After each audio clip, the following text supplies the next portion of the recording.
Good evening, this is www.mattbell.org. Matt Bell coming from down on Saturday evening, looking across. This is the back of a village called Kingston.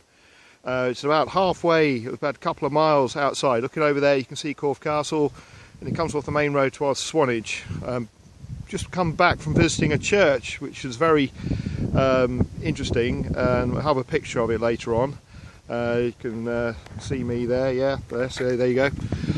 It's called the Cathedral of the Purbecks, and it's quite a site here.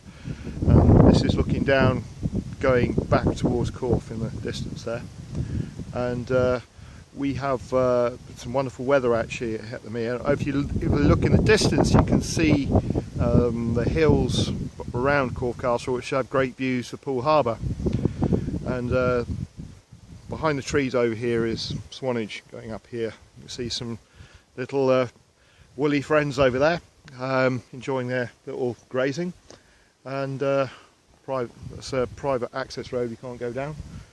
There's some traditional dry stone walling there. I've done it, it's quite hard work, but it's worth doing it. And so if you can get the chance to come up, this is a quiet part of Purbeck we don't really know too much about, but if you can take the chance to come and see it, you should do it. There's other material I've just posted. I've just posted something on the animal rights issue and the dairy industry, which had an advert from the Advertising Standards Agency that basically said that separating calves from cattle from a cow as part of the milking process was inhumane. Well, they've been doing it for a long time, and suddenly it's inhumane. Well, think of the bigger consequences, and with great respect to the vegan lobby, you do have to understand we would have to import our food if we were totally vegan, because you can't grow all this land around here. It's not suitable for vegan crops. It's something that you cannot grow on an intensive basis. So it's something you just have to be realistic about, and it's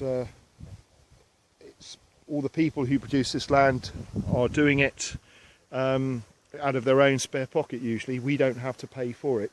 We are they're being subsidised. They may have some sort of public subsidy to help them out, but most of it they do it out of their own profits. In some cases it'd be very small amount of money that they get for doing it. So we have to bear that in mind for attacking the custodians, be they the farmers or the conservationists, and they must work together to protect this.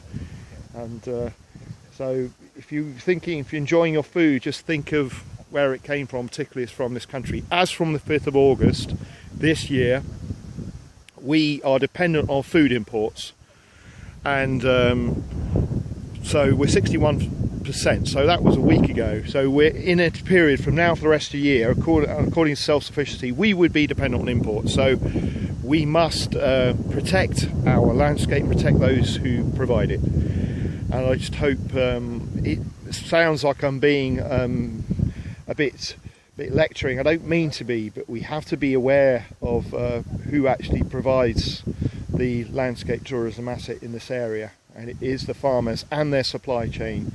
And their supply chain is all people: agricultural machinery manufacturers, seed merchants, they could be breeding merchants, they could be gamekeepers, they could be hauliers, they could be various people they supply to restaurants and processing people, and all down the supply chain. So please bear in mind, it's not just about the farmers, but and all the conservation people, Natural Trust, the Wildlife Trust, who are charities, they do great work as well. So just bear in mind what I'm saying, and thanks for listening on this. And you can look up that story.